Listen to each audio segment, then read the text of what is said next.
Assalamualaikum warahmatullahi wabarakatuh.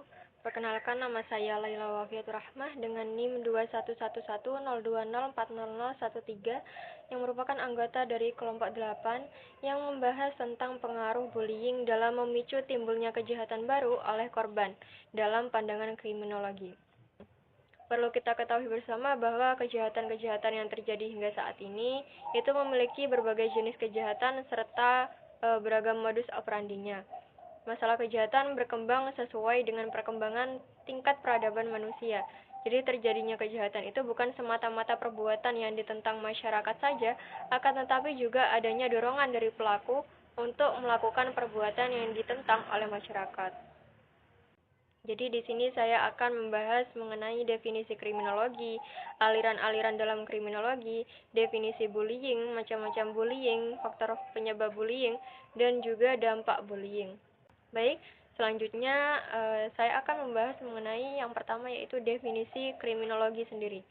Jadi kriminologi itu merupakan suatu ilmu pengetahuan yang mempelajari tentang penjahat dan juga kejahatan, serta mempelajari cara-cara penjahat melakukan kejahatan, kemudian berusaha semaksimal mungkin untuk mengetahui faktor yang menyebabkan terjadinya kejahatan, dan bagaimana cara untuk mencari dan menemukan cara untuk dapat mencegah dan juga menanggulangi terjadinya kejahatan tersebut. Dalam buku yang ditulis oleh Plato yang berjudul Republik, ia menyatakan bahwa emas dan manusia merupakan sumber dari banyak kejahatan. Jadi makin tinggi kekayaan dalam pandangan manusia, makin merosot pula penghargaan terhadap kesusilaan tersebut. Kemudian Bongor membagi kriminologi menjadi dua, yaitu kriminologi murni dan juga kriminologi terapan. Adapun objek studi kriminologi secara garis besar itu dibagi menjadi tiga, yaitu meliputi yang pertama adalah perbuatan yang disebut sebagai kejahatan, kemudian yang kedua yaitu pelaku kejahatan, dan yang ketiga yaitu reaksi masyarakat baik pada kejahatan maupun pada pelaku kejahatan tersebut. Selanjutnya saya akan membahas mengenai macam-macam aliran dalam kriminologi. Yang pertama yaitu aliran klasik. Mazhab klasik ini muncul pada abad ke-18 yang dipelopori oleh Cesare Beccaria, yang mana aliran ini dengan doktrin of free will-nya mendasarkan pada filsafat hedonistis yang memandang bahwa manusia mempunyai kebebasan memilih perbuatan yang dapat memberikan kebahagiaan dan menghindari perbuatan-perbuatan yang akan memberikan penderitaan. Jadi menurut Beccaria, setiap orang yang melanggar hukum telah memperhitungkan rasa sakit yang diperoleh dari perbuatan tersebut.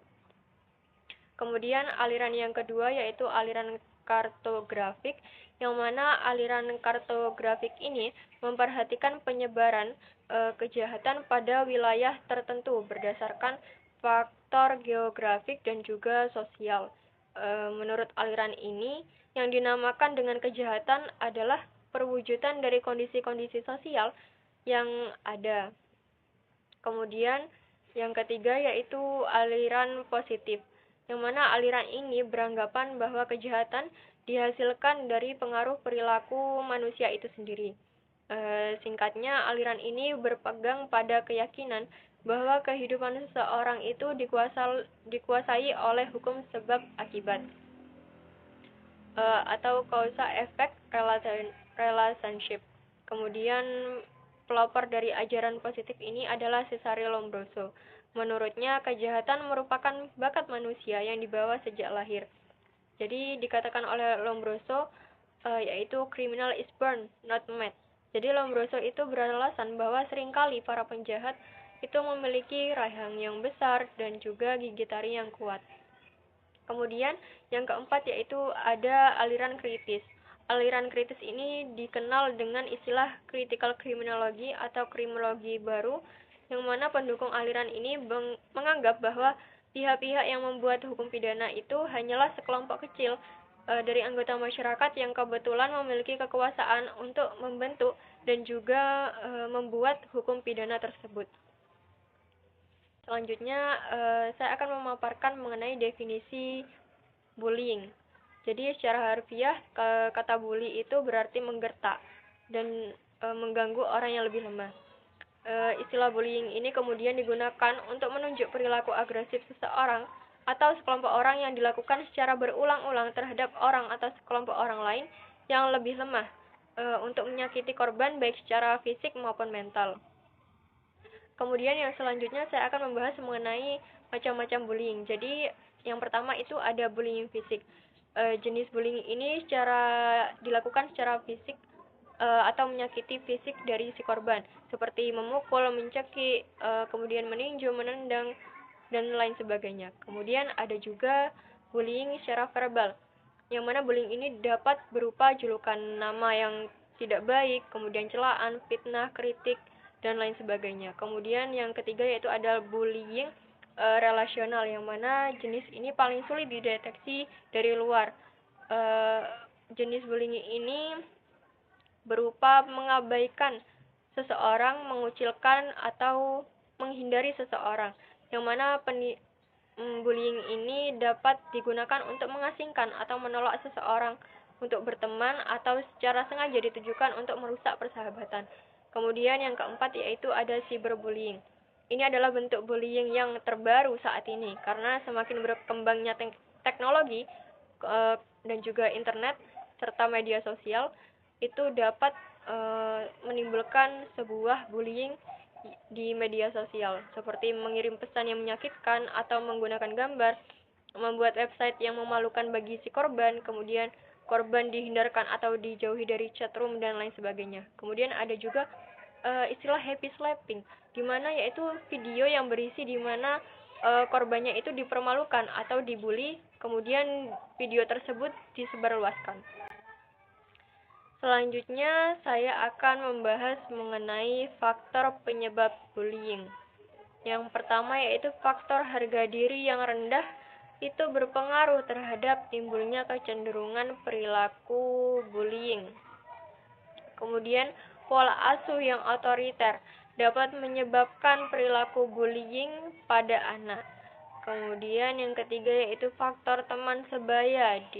Karena pada usia remaja itu usia di mana remaja mulai mencari identitas diri dengan membentuk kelompok-kelompok seperti geng, yang mana dalam geng tersebut harus sama, baik itu dalam hal usia, minat, dan lain sebagainya. Jadi orang yang di luar kelompok atau tidak sama dengan mereka itu dianggap seperti orang yang tidak layak untuk dijadikan teman dalam geng tersebut. Kemudian ada lingkungan sekolah. Jadi minimnya pengawasan guru di sekolah itu dapat juga mengakibatkan perilaku bullying yang terjadi karena tidak terpantau oleh guru-guru yang ada di sana. Kemudian yang kelima yaitu faktor lingkungan sosial, di mana remaja itu berteman dengan memandang status sosial.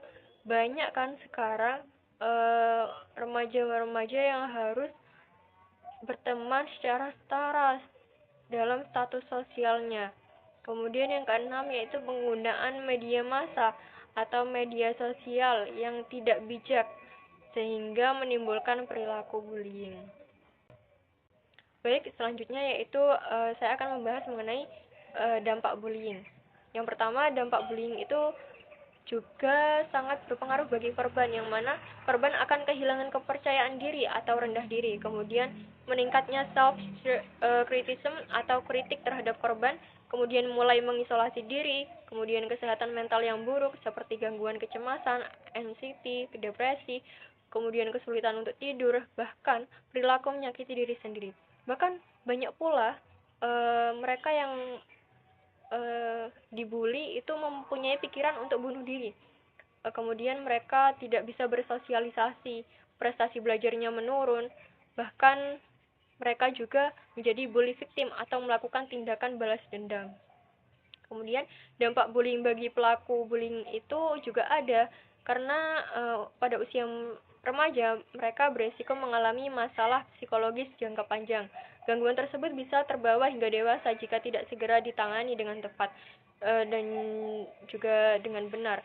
Jadi secara umum dampak bagi pelaku bullying itu dibagi menjadi dua kelompok. Yang pertama yaitu pure bully dan juga bully victim. Yang mana pure bully ini bersifat agresif, berwatak keras, impulsif, tidak mempunyai empati dan toleransi terhadap korban itu rendah, juga memiliki kebutuhan kuat untuk mendominasi orang lain. Kemudian yang kedua yaitu bully victim. Yang mana bully victim ini merupakan perundung yang dulunya itu dibully. Pada bully victim ini mereka akan merasa tertekan, kemudian cemas, gelisah, kesepian, dan juga impulsif sampai usia dewasa. Remaja tersebut juga diketahui lebih sering merundung daripada pure bully. Jadi sangat mengkhawatirkan ya bagi victim bully ini apabila atau bully victim ini apabila terjadi karena mereka melampiaskan pada orang lain. Mungkin sekian pemaparan materi dari saya. Mungkin nanti akan lebih dijelaskan kembali secara mendalam oleh rekan saya. Wassalamualaikum warahmatullahi wabarakatuh. Assalamualaikum warahmatullahi wabarakatuh. Saya Nursawi Rahmani. Saya di sini akan menjelaskan tentang pandangan kriminologi terhadap tindak pidana bullying. Fenomena bullying pada kalangan remaja dan anak-anak telah menjadi perhatian serius di Indonesia, bahkan juga di berbagai belahan dunia. Tindakan bullying tidak hanya mencakup kekerasan fisik, tapi juga berupa pelecehan verbal, psikologis, dan cyberbullying. Dalam konteks hukum atau ilmu hukum pidana memiliki peran penting dalam memahami dan menangani tindakan bullying, terlebih lagi pada kriminologi. Kriminologi sendiri meneliti berbagai aspek tindakan pidana termasuk faktor penyebabnya, motivasi pelaku, serta dampaknya terhadap korban dan masyarakat. Pandangan kriminologi sendiri terhadap tindak pidana bullying cenderung menggambarkan perlunya penanganan secara serius terhadap pelaku serta pemberian perlindungan yang kuat bagi korban. Pelaku tindak pidana bullying beserta dengan kekerasannya sangat erat kaitannya dengan ilmu kriminologi. Pada dasarnya, kriminologi sebagai ilmu hukum yang mempelajari pengetahuan tentang kejahatan atau penjahat. Tindakan bullying terjadi karena beberapa faktor penyebab, yakni perbedaan dari segi ekonomi, gender, agama, serta dapat juga berbentuk kebiasaan yang terjadi antara senior dan junior pada suatu lingkup masyarakat. Hal tersebut menjadi bukti bahwa bullying dapat tergolong sebagai habitual kriminal yang mengacu pada kebiasaan melakukan kejahatan baik dari segi hukum maupun kriminologi yang dilakukan secara berulang kali. Dalam perspektif kriminologi sendiri, faktor penyebab terjadinya bullying dapat dilihat dari dua aspek, yakni faktor individu dan faktor sosial.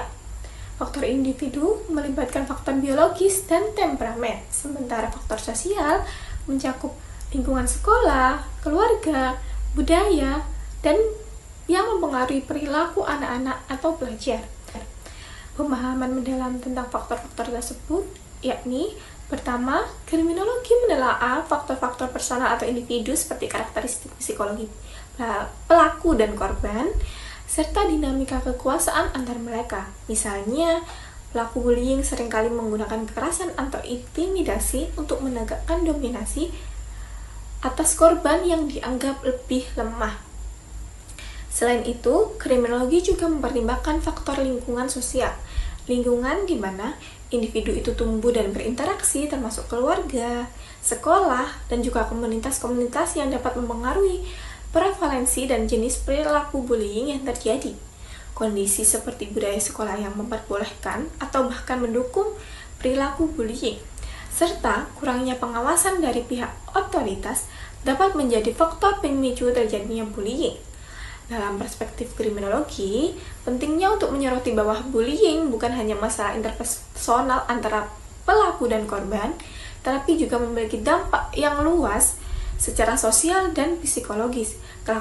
Perilaku bullying sering mengalami stres, bahkan juga masalah mental, bahkan beresiko tinggi untuk mengalami bunuh diri. Sementara itu pelaku dapat mengalami konsekuensi seperti perilaku antisosial di masa dewasa atau terlibat suatu kejahatan lainnya yang lebih besar atau lebih berdampak serius. Sekian dari saya.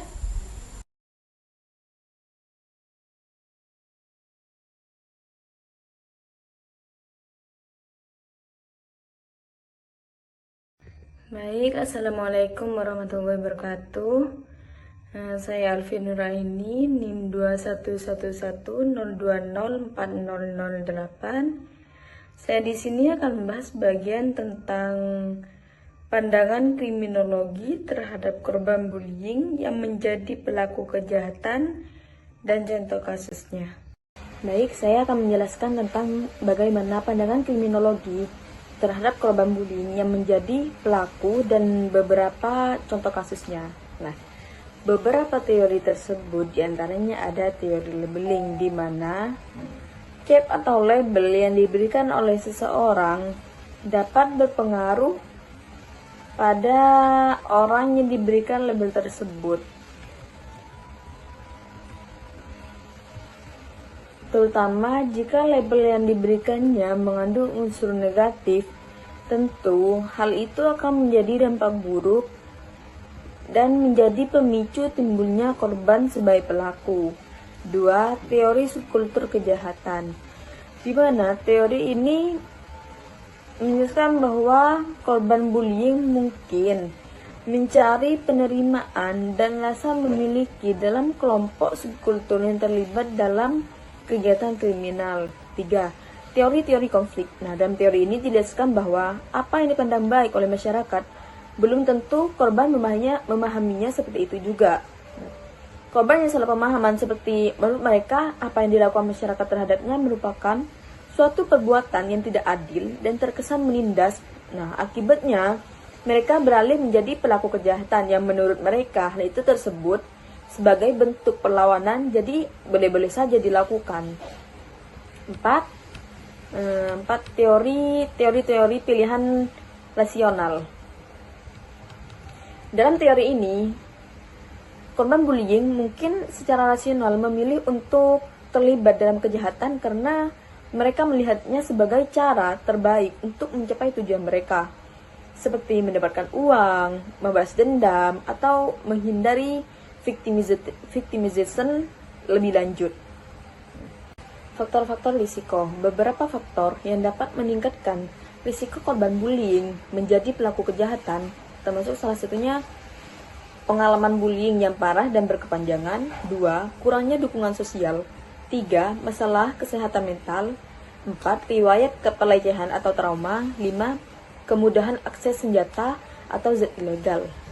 Contoh kasusnya yaitu kasus Eric Harris dan Dylan Klebold. Nah, mereka merupakan pelaku penembakan Columbine High School pada tahun 1999.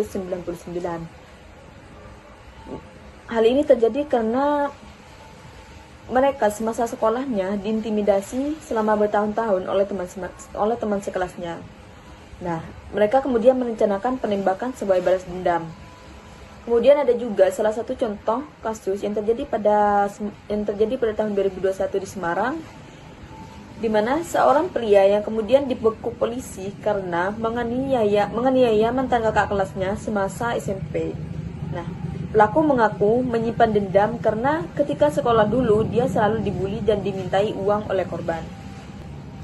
Dari kasus di atas, untuk mengurangi angka bullying dapat dilakukan beberapa hal berikut. Contohnya 1. Membuat program anti-bullying di sekolah. 2. Melatih guru dan staf sekolah untuk mengenali dan menangani bullying. 3. Memberikan dukungan kepada korban bullying. 4. Menyediakan program konseling dan intervensi. 5. Meningkatkan kesadaran tentang masalah bullying.